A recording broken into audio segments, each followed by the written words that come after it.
আসসালামু আলাইকুম, সবাই কেমন আছেন? সবাই ভালো আছেন। তো আরেকটি ভিডিও নিয়ে আপনাদের মাঝে আসলাম। তো আজকে আপনাদের সাথে শেয়ার করব মাংস রান্না। এখন আম্মু চুলায় একটা ফ্রাই প্যান বসিয়ে দিয়েছেন। ফ্রাই প্যানে তেলটা গরম হয়ে গেলে এখন আম্মু দিয়ে দিলেন তেজপাতা, লং, দারচিনি, এলাচ এগুলা দেওয়ার পর এখন দিয়ে দিলেন পেঁয়াজ কুচি।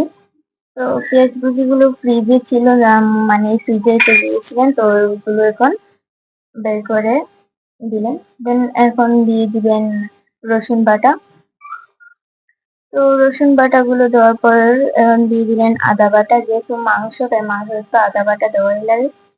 দেন আদা বাটা দেওয়ার পর এখন সবকিছুর সাথে নাড়াচাড়া করে দিচ্ছেন।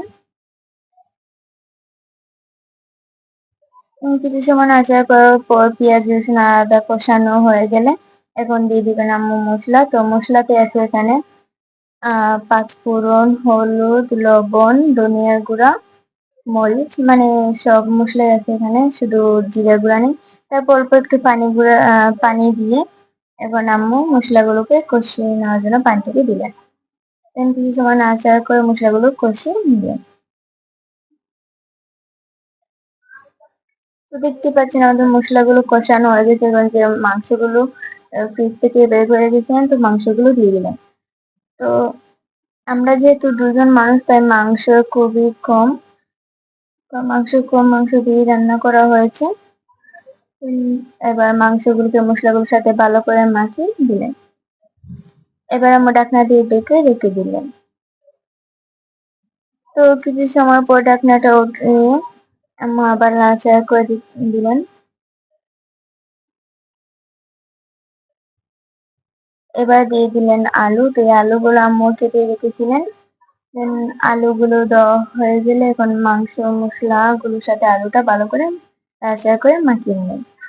মাখা হয়ে গেলে এখন ঢাকনা দিয়ে ঢেকে রেখে দিলেন। ঢাকনাটা ওঠানোর পর দেখেন এদিকে বলক উঠছে। তো আর কিছু সময় নাড়াচাড়া করে দিলেন। তো নাড়াচাড়া করার পর এবার আম্মু আবার ডেকে রেখে দিলেন। তার ফাঁক দিয়ে আমরা আম খাচ্ছি। তো এখানে একটা আম আম্মু নিয়ে নিলেন। তো আমটা কাঁচা ছিল। তো আমটা নেওয়ার পর এখন আম থেকে খোসা ছাড়িয়ে এখন এগুলোকে কেটে নিলেন। দেন আমটা কাটা হয়ে গেছে, এখন আমি দিয়ে দিলাম মরিচের গুঁড়া, তারপর দিয়ে দিলাম লবণ। তো স্বাদ মতো লবণ দেওয়ার পর দিয়ে দিলাম মরিচের গুঁড়া। এবার এই মরিচ আর লবণ গুলোর সাথে আমগুলো মাখিয়ে নিব। তো আমাদের মরিচ আর লবণের সাথে আমগুলো মাখানো হয়ে গেছে। দেন কত সুন্দর লাগছে দেখতে, আর আম কিন্তু একটা লোভনীয় জিনিস। তো আমগুলো খেতে খেতে এদিকে আমাদের মাংসগুলো রান্না হয়ে গেছে। আজকের ভিডিও কিন্তু এই পর্যন্তই ছিল। আজকের ভিডিওটি সবার কাছে কেমন লেগেছে অবশ্যই কমেন্টে জানাতে ভুলবেন না। আর আজকের জন্য এখানেই বিদায় নিচ্ছি। সবাই ভালো থাকবেন, সুস্থ থাকবেন। আল্লাহ হাফেজ।